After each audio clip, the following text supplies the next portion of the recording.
Hi, folks. We'll just give it a couple minutes here.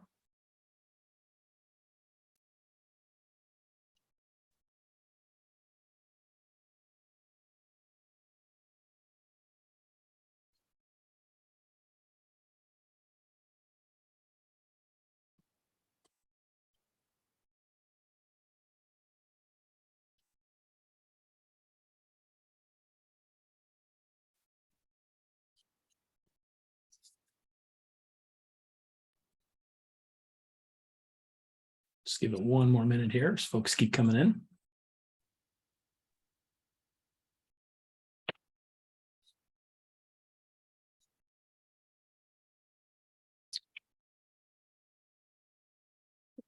And as my wife says, not late, but barely on time. Well done, sir. Okay. Hello, and welcome to the Humanity Forward, Let America Build webinar. My name is Greg Nassif. I am the Director of Public Affairs with Humanity Forward, a bipartisan advocacy organization dedicated to representing the interests of the American people here in Washington, D.C. That, of course, means that we've taken on an active role in two entwined issues of great concern to the general public: climate change and energy costs. We at Humanity Forward are fully committed to finding bipartisan solutions to the climate crisis and to energy poverty. And that's because we'll all be fighting climate change for the rest of our lives. And it will take all of us to overcome it. It will require input and commitment from Americans of all political stripes. And that means we need conservative principles to save our planet too. Which brings us to why we're here today. Over the summer, Republican House Leader Kevin McCarthy and his team released 6 planks to define the climate and energy platform of the Republican Party. The 6 planks are Unlock American Resources, Let America Build, Conservation with a Purpose, Beat China and Russia, American Innovation, and Build Resilient Communities. We're here today to discuss, surprise, Let America Build. What does that mean?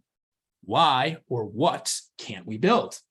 Why is it so much cheaper to build new energy infrastructure in Europe or Japan than it is here in the United States? How do we unleash American building brawn? We're not here for partisan politics, nor do we need to debate what can pass this Congress versus the next one. This conversation is about policy. What needs to change? How do we get there? And how do we get our friends to come along for the ride? Our excellent expert panel is here to dive into this plank and its policy implications for the climate crisis. They'll be led by our moderator, who I'm happy to introduce. Dr. Danny Richter served as legislative director and then vice president of government affairs with Citizens Climate Lobby for 10 years, and is a well-known advocate for bipartisan action on climate change here in Washington. He earned his doctorate in oceanography at the University of California in San Diego, focusing on the effects of trace metals on diatom export products from the euphotic zone, working on that, Danny, and the significance for biogeochemical cycles. He also speaks 4 languages. Danny, let's keep it in English today. The floor is yours. Plain English sounds great to me, Greg. I'm excited to be here today with you and your panelists as you put together a really wonderful panel here. So let's meet them.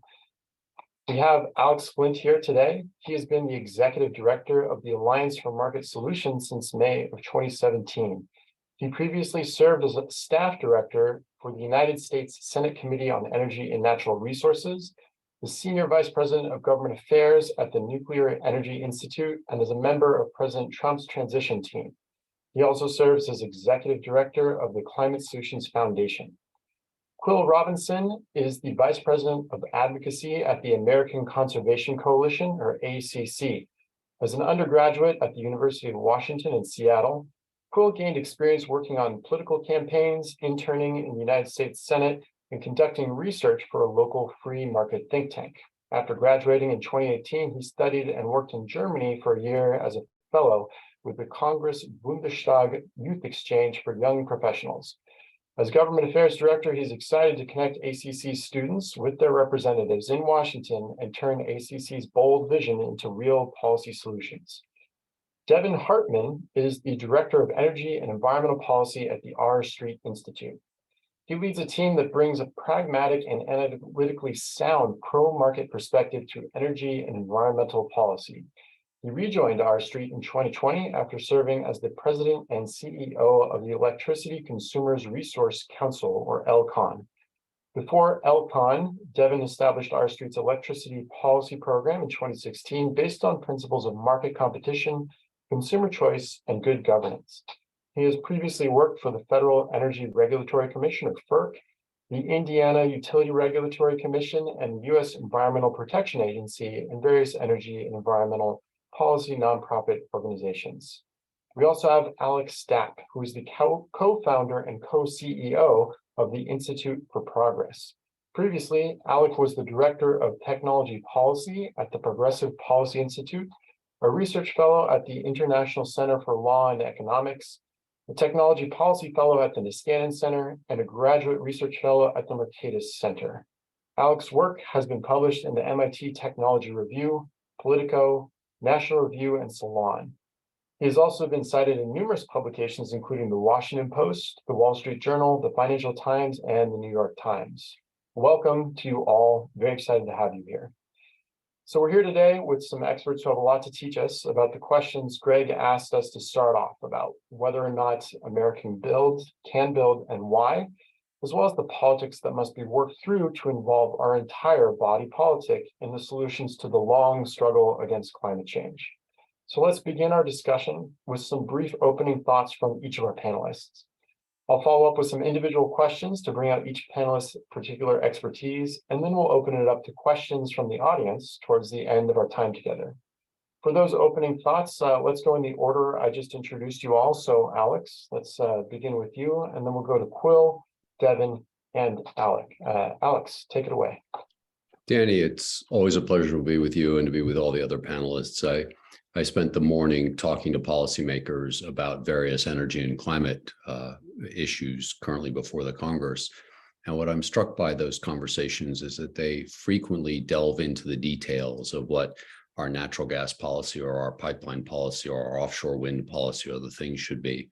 And I think sometimes it's important to step back from that level of detail, as important as that is, with some more strategic level thinking. So in 2021, 79% of the energy used in the US economy.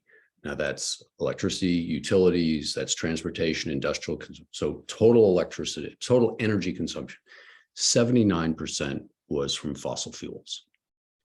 Every one of those sources emits greenhouse gas into the atmosphere. And if we think about net zero goals, those sources are going to have to be transformed. We're either going to have to switch that fuel, or we're going to have to capture and sequester the greenhouse gas emissions from that 79% of the US energy system. And that, by the way, will simply stop emissions of additional GHGs into the atmosphere. So warming will continue. And we're just in this case talking about the US energy system. We also have to think about globally, but just for the US. We have to figure out fundamentally how to replace or restructure 79% of the energy infrastructure in this country. The task is massive. That means our generation stations, our pipelines, our electricity transmission lines are all, for the most part, going to have to get rebuilt in the coming decades. And we do not currently have the capacity to do that in many ways. I don't think we have enough welders. I don't think we have enough skilled tradesmen. I think the permitting process for power plants, pipelines, electricity transmission lines are all prohibitively challenging. And so I think policymakers across the political spectrum who say we have to reform our permitting process, or we have to figure out how to build infrastructure more effectively, or whatever words they use, are profoundly correct. Even if we decide on what I would consider responsible climate goals, we do not have the capacity to achieve them right now without changing the way we conduct our business. So my opening position is the issue is essential to be addressed. I think a lot of the challenges are that it runs into inherent values that we have as US citizens about the rights of individuals to intervene on behalf of things they feel infringe upon their rights or their properties, the rights of states. Who has eminent domain authority? Is that a federal or a state? What's the right of an individual? I also think, and I will simply open the door to this issue, I also think a lot of what we see as local opposition to energy infrastructure development is actually other corporate interests whose current commercial interests will be harmed, battling through siting and permitting decisions, for example, using surrogates to advance their commercial interests. So I think we have this multifaceted challenge that has to be addressed that relates to our core values as Americans, the rights of the individuals versus the right of the state government, the right of the federal government. But if we fail to engage and change our current system, I think it's impossible for us to meet responsible climate goals in the long term. So I'll just, that's my view of the challenge. If the other panelists can solve that problem, it'll be a fantastic discussion.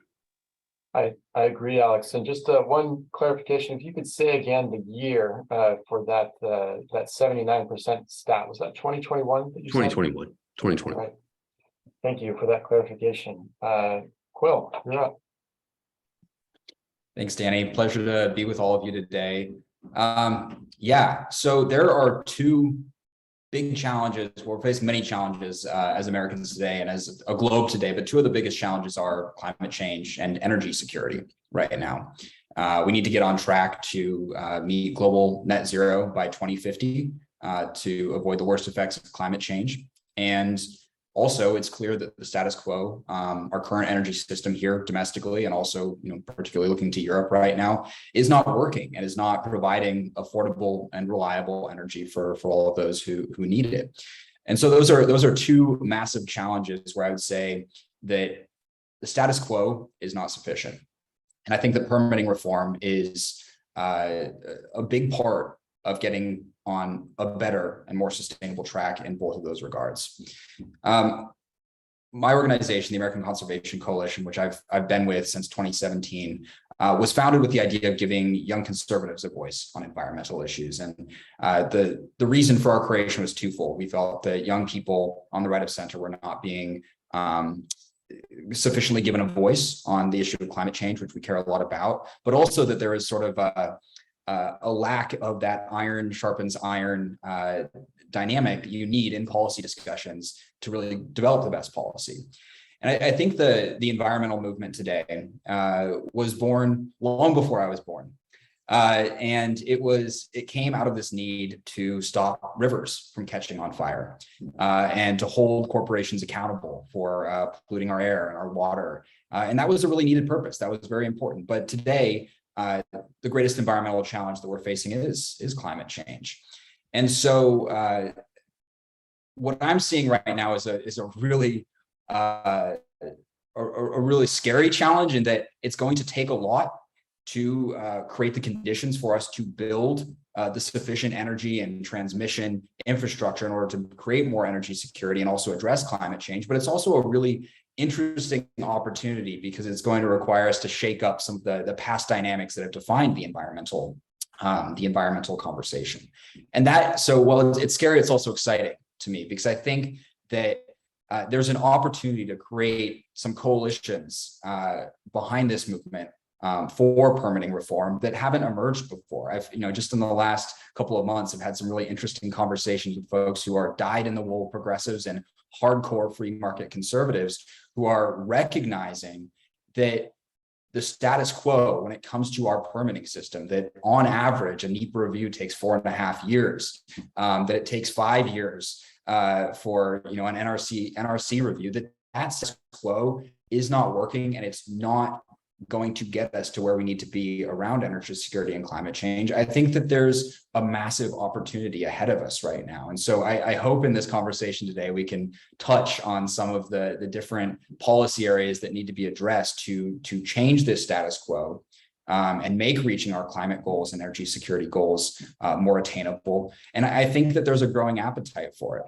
And it's going to require folks both on the left and the right to come to the table, and for conservatives to really use their their knowledge and understanding about the limitations of government, how government gets in the way, and progressives to come to the table and say, look, we have these really ambitious climate goals that we need to meet to avoid the worst effects of climate change, and figure out where that common ground is, and prioritize the policies that are going to get us, are going to shake up the status quo and get us to where we need to be. So thanks again for having me, and I'm really looking forward to this conversation. Thanks, Quill. Some intriguing insights into bipartisan possibilities. We'll be diving more into that, but I appreciate those opening remarks. Devin, take it away. Thank you. Well, I'll just echo Alex on the need for a strategic vision before we really dive into the permitting weeds here.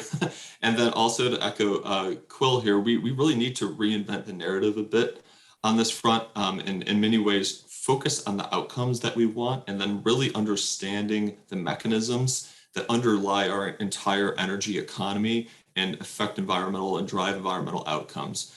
Because a lot of times the old, sort of blueprint that the environmental movement has been using is not going to also be the most efficacious path to hit, decarbonization targets.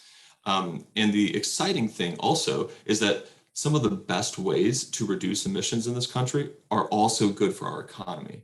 And as we want to look forward here towards how to responsibly, emphasis on responsibly, develop energy infrastructure in this country, there are so many win-wins for our economy and for local communities and environmental outcomes. And so we really need to challenge a lot of the prevailing narrative here, and then dive into the weeds to really talk about very surgical fixes within our regulatory system in particular, as it pertains to Let America Build. So I'll just dive into just how sort of Let America Build applies more in the energy sector and supply chains. So right now, even at the start of this year, so when Build Back Better's prospects were dimming, when the Inflation Reduction Act wasn't even in anyone's vocabulary, there was more clean energy trying to come online in this country than our regulatory apparatus could handle for probably the rest of this decade, not even close. And so it doesn't matter how many more mandates or subsidies you throw in that industry, like the key determining factor of clean energy deployment and emissions trajectories is regulatory quality. That's really where it came down to, and that was really underappreciated in this arena. And so Quill threw out a few quick stats at you about like a couple areas of approvals that take 4 years. Guess what? There's several other areas that also take anywhere from 3 to 8 years to get permitting and siting advances through.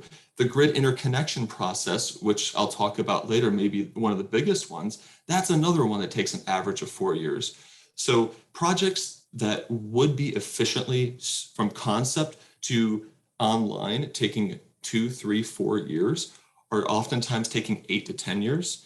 And so to put this in perspective, a lot of projects that were being planned last year or at the start of this year, prior to even the passage of the Inflation Reduction Act, will barely be completed in this regulatory architecture in time to qualify for the tax credits.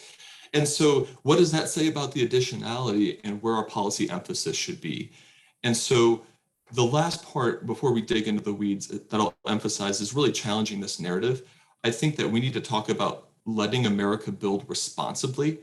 One thing that I'm really excited about in what Republicans rolled out here was focusing on global emissions. In the end of the day, this is a global problem. It is not about reducing domestic emissions in any way, shape, or form, irrespective of how they affect global outcomes or at any cost. It's about driving deep emissions cuts globally, doing our part and showing that we can do it in our economic interest, because that's going to be the model that the rest of the world wants to follow. That's what climate leadership is about. And so we can do this. We can do permitting reform. We can do a lot of these wonky grid interconnection reforms and do them the right way, and make sure that the objectives of why those statutes are there, why those procedures are in there, we can still satisfy that. We don't need to sacrifice grid reliability. We don't need to sacrifice environmental quality or local community participation. In fact, we can enhance all of those things and actually get project deliverable timelines slashed in half or even better. We can cut down litigation. We can slash costs to develop new projects. We can really unleash the next generation of clean energy investment in this country. But let's do it through an emphasis on let America build responsibly. And I think responsibly is an opportunity to really bridge a lot of bipartisan framing on this issue right now, where we can go to progressives and say, you guys, we have to do permitting reform, but we have to do it the right way. And then we can dig into the other aspects of some of these planks that we've talked about of innovation, resilient communities, conservation, where I think there's a lot of bipartisan interest. Thanks for having me. Yeah, thanks for those opening remarks. Very rich, a lot of things to dive into, whether it's that backlog, all those win-wins, or building responsibly, and the responsibility being the potential bridge. Very, very interesting. Alec, let's hear from you. Thanks, Danny. Thanks for having me today, and I'm honored to be here with my co-panelists. I feel lucky to go last, as I can just build on all the great opening remarks that everybody else said before me. So maybe just start with that. I'll build on what Devin just said about climate change being a global problem. I think we should all be keeping that front and center as we're thinking about how to decarbonize our economy and what our priorities should be. So in particular, when we look at any kind of new energy source or new energy infrastructure, you should always be asking the question of like, what is the counterfactual if this doesn't get built? So that definitely applies to things that are even highly controversial. Like I know in the Manchin permitting reform bill, the natural gas pipeline provisions are the most controversial. And I think there's fair points on each side. But I think an underrated thing to consider is that natural gas often replaces coal and oil. And so while natural gas is a fossil fuel, on net, in a counterfactual world, it might actually be reducing carbon emissions in the long run, especially if you can export LNG to developing countries like China and India that are still building new coal plants. So I think keeping the counterfactual front and center is always important. And then the second way that the US can play a pivotal role in helping the world decarbonize is through technology and innovation, and through driving down the cost curves for a lot of these like developing technologies. In particular, geothermal could be a new industry that the US could be a world leader in, to make it economical for countries, again, like China and India, that are responsible for a growing share of global emissions, to make it in their economic interest to do so, instead of us just trying to browbeat them and guilt them into making the choice to decarbonize, even though the US and other developed countries spewed a lot of emissions in the 20th century while we were developing. It'd be unfair to ask them to do that without making it cheaper for them to do so. And then why do we need permitting reform now, and how are we thinking about the problem at the Institute for Progress? I think the key is that while there's still some new energy infrastructure related to natural gas that might need to be built in certain situations, the vast majority of our infrastructure is currently fossil fuel infrastructure. And so the vast majority of the building we need to do is clean energy infrastructure. And so in general, making the permitting process more streamlined is going to benefit things like solar, wind, transmission, geothermal, hydrogen, that are critical for decarbonizing the economy. And I think Alex, in his opening remarks, talked a lot about thinking about the relationship between the individual, the state, and the federal level. I think in a lot of these cases, the key thing is that we have too many actors with a veto over the process of building new energy infrastructure. We really live in a vetocracy. And the way that interacts with our system of like adversarial legalism, like we do all this through the courts. Like the legislature passes a bill and says we want to build this thing, and we have all these rules in the books, mostly environmental laws, that then allow a single actor, either an individual or a public interest group or someone at the state and local level, to then veto the entire project or slow it down massively and delay. And so I think if you want to build, massive new infrastructure, you have to, in some sense, have it as a centralized process. And I think there often can be kind of a false dichotomy between like, oh, we're harming someone's individual property rights by kind of overruling them using eminent domain or some other kind of process to create an interregional transmission line. But climate change is also a global problem, right? Climate change is going to affect a lot of people's property rights. So there's really no situation where no one's individual rights are harmed, and we have to decide, like, are the trade-offs worth it? We as a society, are we going to decarbonize? Are we going to build clean energy infrastructure? And the way we currently site and build transmission lines is way more onerous than how we currently site and build natural gas pipelines. And why does the system work that way? Why can't we treat clean energy infrastructure the same or better than we currently treat fossil fuel infrastructure, both for natural gas pipelines and for things like oil and natural gas drilling on federal public lands? Why don't we give geothermal the same treatment that we give oil and natural gas? I think those are key questions that we should be talking about today. And then one last thing I'll point out is that in this debate, I think it's really important when we're talking about time limits or shot clocks to make sure we're specific about what is the shot clock on. there are 3 different types that are critical to keep in mind. There's a shot clock on how long the environmental review takes. There's a shot clock on how long you have to file a lawsuit, a NEPA lawsuit blocking a project. And there's a time, you can put a time limit on how long a court has to issue a judicial injunction stopping a project. And according to our research and talking to people in the industry, we think that the last category is by far the most important. But most people talk about the first category of putting an arbitrary time limit or page count limit on the environmental review itself. That is going to have marginal impact in a positive way at best, and could actually potentially backfire because you accelerate an environmental review, you're going to miss more things and leave more openings for public interest groups or individuals to sue you in court and stop a project. But the real thing harming these projects is uncertainty over, will a court issue an injunction against my project? And you put a time limit on that, you actually provide certainty for the market in a way that developers can then invest in massive projects. That's my main points, and I'm excited for the conversation. Well, thank you, Alec. Really like the term bureaucracy. I'm not trying to work that into some conversations in the future. I'm stealing that from someone, but it's a good term. It's a great term. And also really interesting to break down the shot clock into those 3 points. And I'm actually going to ask the first question of you. In a recent piece on your website, you talked about the cost of uncertainty, and you were just talking about that again here. So maybe this will be a continuation of your comments. But the cost of uncertainty in developing new projects that seek to comply with NEPA or the National Environmental Policy Act.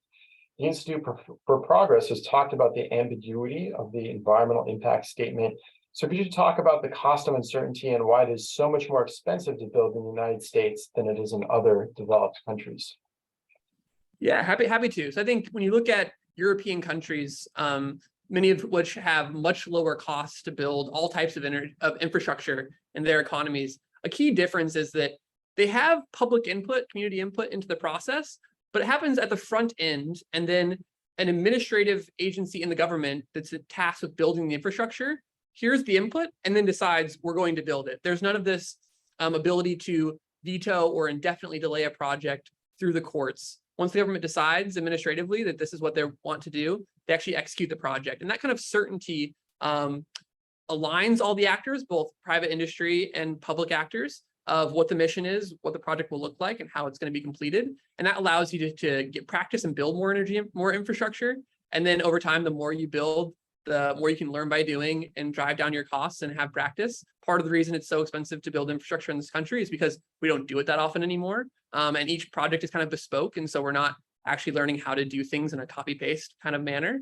And so in terms of uncertainty, just think about these are often multi-billion-dollar projects, and developers need to either raise equity financing or engage in debt financing from banks. And they need to know, like, what is the timeline for getting a return on this investment or for paying back this loan? And if the project will be online in 2 years, or 6 years or 8 years or 10 years, like that changes the payback period and determines whether a developer could get financing for the project in the first place. And then more importantly, if you talk to energy developers, often what they tell you is like, they don't actually care that much, whether it's 2 years or 4 years. They should know ahead of time, how long will it take? How much do I need to pay the lawyers? How much will this compliance cost me? But they want to know, like, will I be able to build it at all? Because the real risk for someone financing these projects is that it never gets built at all. And they abandon the project after year 6, after sinking tons of money into the process. And so really, even more than like the length of time is important for tax credits. Like Devin mentioned earlier, they might expire before you're able to use them. It matters obviously for the climate because we want to build clean energy infrastructure more quickly rather than later. But in terms of like, do we get the investment? It's really the uncertainty and not even just how long the process takes that really kills developers and prevents them from building a lot of projects and shapes what projects they submit. Often they submit much shorter projects because they know that like the big, massive, ambitious project is not going to get through the process currently. Very helpful. Thank you. Quill, I'm going to go to you next. Thinking about Leader McCarthy's plank, Let America Build, could you explain why conservative principles can and do align with protecting our environment and fighting climate change? And does this shake up the status quo, as you said was so important in your opening remarks? Sure. Thanks for that question. Well, I think as we all know, conservatives have been a little bit slower to enter the conversation on climate change than our friends on the left. And a lot of that has to do with this perception that to address climate change, that requires a massive top-down transformation of our economy, also spending a whole lot of tax dollars. Now, there are some instances where that is the case, but I think what's unique about this permitting conversation is there's a clear case where government is actually getting in the way of deploying clean energy and reducing greenhouse gas emissions. And so I think this is a natural place for conservatives who generally believe in more limited government and cutting red tape can come in, and where a core conservative principle and worldview actually very well aligns with a policy step that needs to happen in order to achieve this goal of reaching our greenhouse gas emissions reduction targets. And I think that's it's great because it allows conservatives to come into this conversation from a place of strength and authority and be able to speak about something that they've been, we as conservatives have cared about for a long time, and actually have that aligned with this conversation, which is often a little bit uncomfortable. And so, I think that there's a massive opportunity, particularly if Republicans enter the majority next Congress, particularly in the House, for them to come in and talk about something that they'd be talking about anyways, but really have it align with this agenda of deploying energy, increasing energy security, and also tackling climate change. Great, thank you. Next question for Devin. I want to bring the Inflation Reduction Act into the conversation a little bit. You publicly criticized some of the methodology, not that was related to the IRA itself, but some of the measuring the climate impacts produced by outside organizations. For example, I think the Princeton study estimating its impacts in terms of emissions reductions. So without digging into the politics of the Inflation Reduction Act, why do you feel that some institutions are overestimating its effects? And what are they not accounting for? How does that affect investments? And how can we ensure that tax credits for renewable energy actually deliver the results promised? It's a great question. I wish I had a couple hours to respond here, but I will do my best. So I think the core concept actually goes back to one that Alec introduced, which is that of the counterfactual.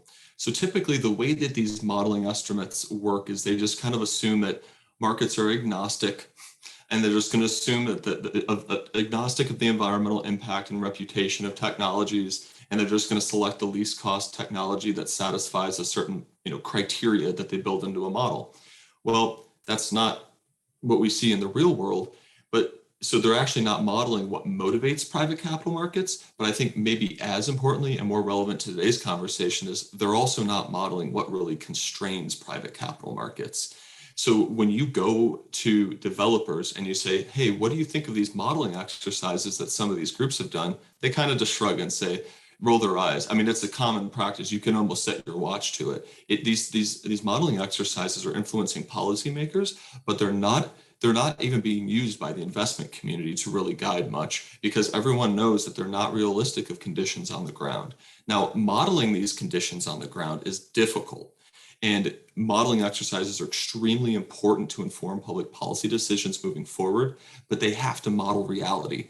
And so we have to accurately model what motivates capital markets, especially in an era of robust corporate sustainability objectives, as well as all these regulatory constraints we talked about. If you build that into models, say you adjust your baselines for that, and then you do a couple regulatory condition scenarios that could reflect potential reforms, what you actually reveal is that these regulatory reforms, those scenarios are the big determinants of your emissions impact. And a lot of the things that the models that are not modeling those constraints are missing is that they're overstating the effect of sort of government intervention to steer those investment cycles. By and large, a lot of these policies are really just trying to propel trends that the private sector is already engaged in. And thus, so a lot of the policy outcomes is that they're transferring wealth from taxpayers to private developers. And so if we really want to have this conversation better going forward, we need to model the counterfactual accurately, and then better diagnose conditions on the ground that affect real developers in order to distill the proper policy decisions that both advance our economic interests and are the core drivers of emissions reductions. All right, we'll continue to give you tough questions here. Next question for Alex. Speaking of tough questions, going to give you the first crack at geopolitics, current geopolitics. So new infrastructure to import liquefied natural gas will likely take years to affect European markets. And with that in mind, how can permitting reform or other US energy policies change? How can these help our European allies weather an energy shortage and wean themselves off of Russian supply?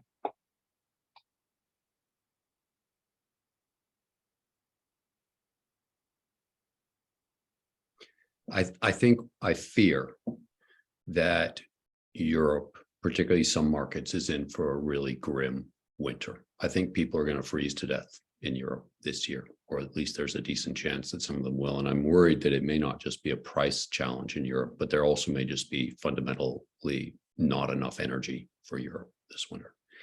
I think the United States learned a very painful lesson from the Arab oil embargo, which was over 50 years ago, about the challenges of overdependence upon energy, any particular source of energy. And I think, to the credit of this country, we spent 50 years diversifying our sources of oil and natural gas and developing new technologies. And we had some real losers in that process, but we had some real winners in that process. And I believe that the United States over the last 50 years quite impressively improved our energy security by diversifying our sources and the technologies that we depend upon for energy. I think some of the entities in Europe are learning the painful consequences of not having adequate energy security. I think what we are going to see is some additional friction in the climate discussion. I think the need to ensure energy security is going to be more important in the policy discussions than it has been in recent years, where I think a lot of the energy and climate discussions were dominated by the climate considerations. I think in the future, we're going to see both energy and climate equally considered, energy security and climate equally considered. And I also think it's going to be very interesting because we are not going to learn a single set of lessons from what happens in Europe. Different people are going to apply their own worldviews, and we're going to see a diverse set of lessons that people are going to use to justify whatever variety of policies that we see here. One of the things that occurs to me is that in recent years in the United States, political division has made energy and climate policy harder. We've definitely seen differences between Republicans and Democrats, whereas just a couple of decades ago, I think we largely saw energy and climate politics break along regional lines rather than party lines. But I do think that in the long term, to have stability in our energy and climate policy, it has to be supported by both parties. And so if we have a divided government, the Republicans controlling the House or the Senate, the White House staying in Democrat control, at least for the next 2 years, I think at the surface, it's going to be harder to have the energy and climate discussion in Washington. But I think if we can break through that and recognize the necessity of having a different conversation than we have been trending towards in recent years, we could do some good.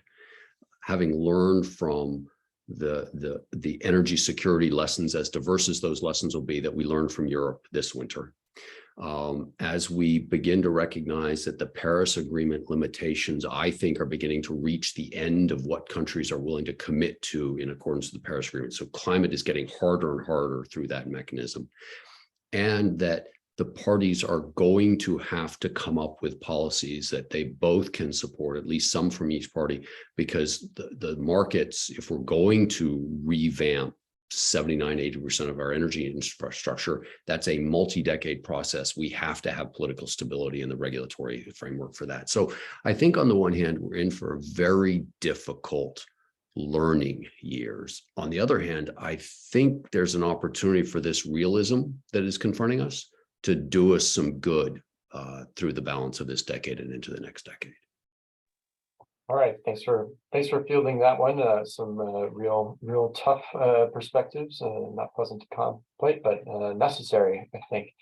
So to the audience, just want to highlight the Q&A feature here. We've already got a couple of questions that have been put there.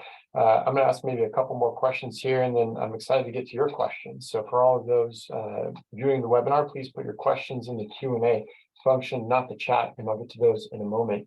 Devin, I'm going to pitch you the next one. What can transmission reform really accomplish? Is this something that FERC can help us with?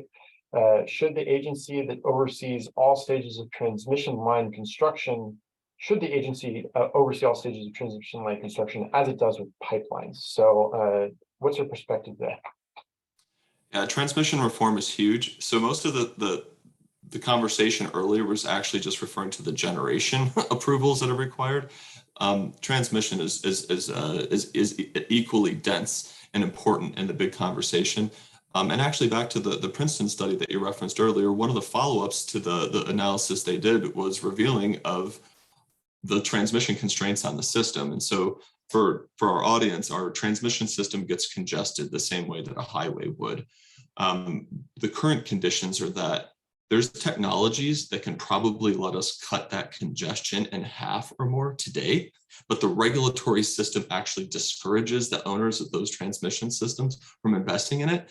There's not a competitive discipline in this area. It's really not a marketplace. And so that's one particular area of reg reform where, boom, in a matter of a few years, you can get in the neighborhood of 100 million tons per year of carbon avoided just by squeezing more efficiency out of the existing system without even breaking ground. Plus, it'll save tens of billions of dollars for consumers. I mean, that's huge. And then you have the sort of the greenfield infrastructure that you have to build going forward. That's just huge, important to build more, highways for electrons, if you will. The permitting process is big. That was a big part of Senator Manchin's proposal and a big debate right now. I think that's an area where we can have a more robust conversation going forward. Some of our panelists have before brought up permitting and siting aspects with transmission. Natural gas infrastructure in this country has a much more consolidated process to get that input. Those linear projects go through a more targeted review, get approval after demonstration of commercial viability, and boom, they get hit, they go. And part of the success story of natural gas in the last decade of the United States, half of it's not fracking and horizontal drilling. Half of it's how we handle property rights and approvals and build infrastructure. That's what's undersold. Transmission is a fragmented mess. We can do it much better, and we can learn, not exactly replicate, but we can learn a lot and do a lot of things similar to how we've done natural gas infrastructure on the pipeline side. And I think there'd be a huge opportunity to do that again in a way that advances the clean energy agenda, but does it in a way that makes sure local landowners and other interests can participate upfront in the process, like Alec said, can participate upfront in the process, so the good eggs are at the table and actually better heard in the process. Whereas any entities acting in bad faith can't torpedo it at the 11th hour. All right, great response. Saw lots of nods from your fellow panelists, so thank you for that. Alec, next question for you. Progressives have long feared Republican-led efforts to weaken NEPA or other bureaucratic obstacles to construction. Can you elaborate on why that may once have been an effective tactic to achieve their goals, but maybe no longer applies? And feel free to bring in some relevant examples here if you can. Yeah, I think this goes back to something I said in my opening remarks, which is just the simple brute fact that most of our energy infrastructure today is to facilitate fossil fuel sources of energy, and we need to build lots of new energy infrastructure, most of it devoted to clean energy. And so previously, since the 1970s, since the modern environmental movement in the United States, really the climate activist groups have viewed the environmental laws and using this adversarial legalistic process as a way to block building new things. So to block new pipelines for oil and gas, to block new mining and drilling. Really, if you could just block or delay a project, that was as good as taking that off the market and reducing those emissions. But now we're in a situation where we need to build massive amounts of clean energy infrastructure to replace a lot of that old fossil fuel infrastructure. And so blocking things is not actually an effective tactic. I think a lot of climate activists worry that you'd be taking away their best weapon by doing broad-based permitting reform. And you can avoid some of those objections by doing targeted reforms that would only benefit clean energy infrastructure. But I also want to make a higher level point here of how we got to the place where all of permitting is really broken, and we have things like environmental impact statements that take more than 4 years. They can run thousands of pages and end up through interminable delays for projects, often derailing a lot of projects we need. And it's not really an accident. You look at environmental reviews in the 1970s and early 1980s, the page counts were very short. It was not a super cumbersome process. but the same laws were on the books. Regulations from the Council on Environmental Quality at the White House have been updated over time, but there's been an iterative process where public interest groups, again, whether they're real public interest groups, they're representing competitors in the marketplace who have a commercial interest in blocking a project, or they're representing actually wealthy NIMBYs who don't want you building clean energy infrastructure in their backyard. Regardless, public interest groups are filing lawsuits, they're winning in court. And so the federal agencies are seeing that and responding and saying, hey, we have to be more careful, take a more comprehensive look during the environmental review, make the report longer, take more time, be more considerate. And this just goes over and over in the feedback loop, which is why I think permitting reform efforts have to have some kind of reforms to judicial review, because the judicial process being exploited by bad actors is the key kind of input that is driving the lengthening process of environmental review in this country. And without that, we won't actually be able to speed up projects. Thank you, Alec. And that actually begins to answer the first question from our audience in the chat. This is from Jonathan. What can we do to move beyond NIMBYism in order to get dynamic new energy projects approved? And so I think you said that was the third element of the shot clocks in terms of what you brought up. And so that's helpful. But I want to throw that out to the rest of the panel. How would you answer Jonathan's question here? Alex, I see you're unmuted. I'll say I am reluctant to embrace the shot clock approach. I think the challenge is that you have to open up the statutes even more than Senator Manchin was willing to, and you have to revise the statutes would then drive the regulations that then result in the court rulings. I think, for example, with the commentary earlier that the backstop authority in the Natural Gas Act is why siting natural gas pipelines has had an advantage over siting above ground electricity transmission. I think we need to open up the Natural Gas Act and the Federal Power Act and NEPA and ESA, and we have to go through all of those issues. And I think it's going to be a very difficult process because all of the interests that have been driving this process will see at least their methods changed, if not their rights affected. I will postulate, I actually think this is a very interesting time to contemplate some sort of expedited means for doing these reforms. I mean, as a country, we faced this before with closing military bases, and we came up with the Base Realignment and Closure Commission approach, where the president would propose an unamendable package of bases to be closed, and Congress had to consider it on an up or down basis. I think this is an area that could benefit from a group of experts making the trade-offs and the calculations about a complete and consistent set of reforms to federal statutes, and then presenting that for the Congress for an up or down vote. You get the imbalances if you start amending the Federal Power Act, even if it's just because a particular committee has jurisdiction and they don't, and a different committee has jurisdiction over NEPA, which is very much the case. The inconsistencies, the seam issues between these things get so difficult that I think the reality is it's not just a question of the timing. You actually have to open up the statutes and start changing some of the statutory processes, and I worry sometimes that when I discuss this, what I'm doing is I'm describing such a large problem that it's insolvable, but I think we have to solve that problem. And if we don't, I just don't think we're going to succeed. And that's fundamentally where we are. Will, Devin, either of you want to share any thoughts on this question, or should we move on to the next one?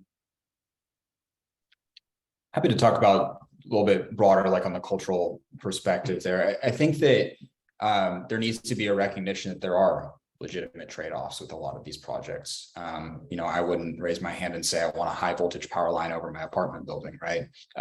And that's legitimate. And I think that there often is a tension between conservation and the necessary build out to get the energy and infrastructure projects that we need to tackle climate change. Now, as has been pointed out, I think it's often well-funded groups that are navigating the legal system and using particular legal tools to bring these to cleverly bring these projects to an absolute halt. But I think we do need to address the legitimate concerns of the communities that are being impacted by this infrastructure. And I think, again, this has been brought up before, but getting proactive input, but also facilitating, helping these companies that are building them out develop community benefits packages that are going to offset that and create value for these communities from these projects. And I think that people are not all instinctively reactive and saying there's no way that we want this infrastructure in our communities, but they want to derive sufficient value. And I think there is a way to navigate that, and then separate, as has been mentioned before, the separate issue of the organizations that are using the legal system to subsequently kill these projects. So making sure that we're proactively working with the communities to help them get the benefit that they need. Yeah, Quill raises the great point of making the economic development argument, which is just huge. Historically, we've been always talking about local communities trying to do what they could to attract employers to come to rural America in particular. Like, here you go, you have it. And yet a lot of these siting limitations are actually coming at the county level for many of these things. And so I think you frame this as an opportunity for a lot of communities. You weigh those trade-offs honestly up front. And then also to Alec's point, like on the higher policy reform side, focus on litigation and really contain that, because that's driving a lot of your timelines. That's driving a lot of the finance risks in the space. And then also, we're not trying to gut any statutes or protections. You can actually keep the level of scrutiny there for pretty much everything and still accomplish most of these objectives. You can just do it way more efficiently. And right now, I feel like NEPA takes a bad rap because everyone points to the underlying statistics there without recognizing that these developers have to comply with a whole host of statutes, both federal, state, and local. And you can avoid so much duplication in this process and actually use NEPA in many ways as a coordinating document. So you're not doing multiple biological opinions, multiple water quality impact assessments, all this stuff. You can reduce that duplication, get that clarity up front, make it much more simple for all parties involved, and really make sure that you have communities involved so they're making decisions that are in their self-interest and they're going to be compensated for it. All right, great. Thank you all for weighing in there. I'm going to go to the only other question we have at this point in the chat. This is from Ceci. Alex, I might give you the first crack at this one. Are there any discussions around penalizing top contributors of carbon and fossil fuel industry like carbon pricing to incentivize lower emissions, cleaner manufacturing, and encouraging them to explore alternatives? The second component to the question. These companies are so big, they have the financial means to lead a transition to renewable clean energy, but do you think they would want to, or just hold on to fossil fuels until they're extinct? So, Alex. So I do think there are some corporations that are bad actors that have decided that their near-term interests are advanced by delaying action on climate. But my view is that the preponderance of corporations acknowledge the need to address climate. And if the government would put in place predictable policies, they would adjust their commercial operations fairly quickly. I think, as a matter of fact, if they understood what the price of climate was going to be, they would move that price forward, and there would be a race to adapt to and recognize a federal pricing initiative. So I'm actually much more optimistic. I think fundamentally, if one surveyed the leadership of top corporations in the country, the majority of them would support carbon pricing. I think the real challenge on carbon pricing is politicians are not enthusiastic about it. My view is corporate America, though, would appreciate that price signal. They would appreciate the certainty. They would appreciate harmonization with the Canadian system, the EU system, even the Chinese carbon cap and trade system that is coming into place. I think that when it comes to carbon pricing, the laggards are the politicians, not the corporate leaders, when you think about them as in the groups in their totality. Devin? I think Alex is spot on. And frankly, in the bigger conversation of where carbon pricing is going, I'm going to go back to that responsibility frame. We have to address all of our problems in climate and reconcile that more broadly with our economic outlook. We have a major fiscal storm ahead of us. This is not good. We're going to have to tax a lot of things for decades to come. There's just no way around it. No scenario of amount of like fiscal spending cuts are going to close the gap. We're going to have a serious conversation about tax reform again in this country, and we're better off. And this is Tax Foundation analysis, and a bunch of others have done this. We're better off taxing pollution than we are the engines of economic growth like capital and labor. Yeah, and I want to just come in. I don't know if anybody else noticed, but last week the federal debt topped $31 trillion. That is $250,000 per taxpayer, not per citizen, but per person who actually pays taxes in this country. The scale of that problem is comparable to the scale of our energy and climate problem. And to the extent we can solve them together, we'll do ourselves a whole lot of good. All right, well, we're nearing the end of the webinar here, getting close to time to wrap up. But we have another question in the chat. This is from Mitch. With the continued wildfires, do you see forest bills as a way to form NEPA reform moving forward?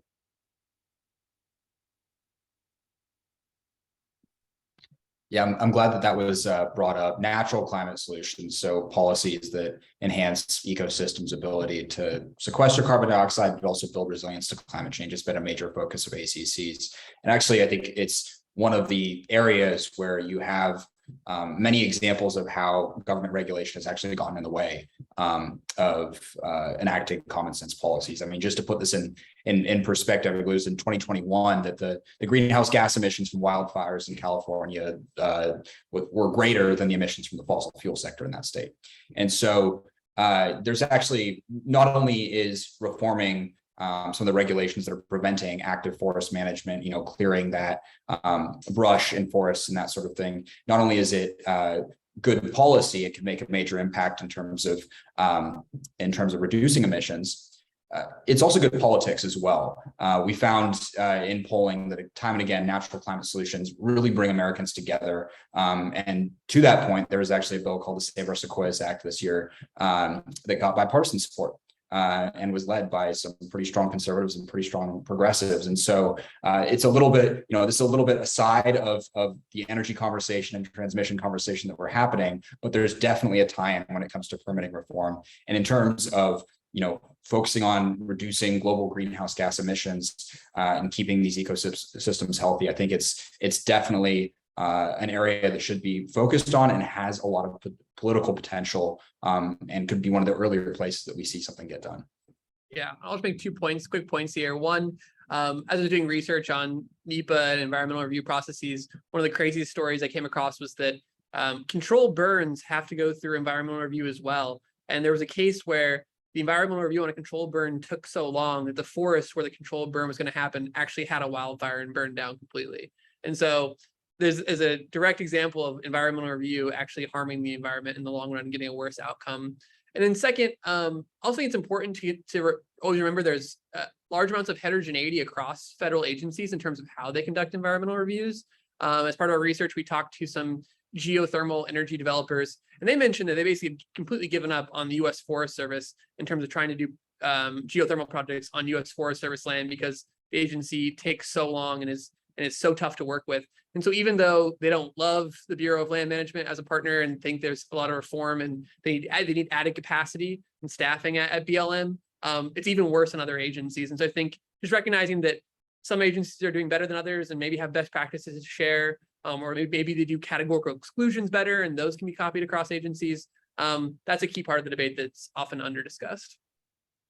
All right, well, with that, I'm gonna wrap the discussion part here. I want to thank all of our panelists again. Just wow, such a wide-ranging conversation. Your opening remarks was clear. You put some time into that, so thank you. Led to a really rich discussion. Also want to thank Humanity Forward for making this possible and letting me guide us through here. And Greg, I'll give you the last word. Thank you, Danny. And I want to thank everybody who attended this for watching. I want to thank our expert panel for a very educational discussion.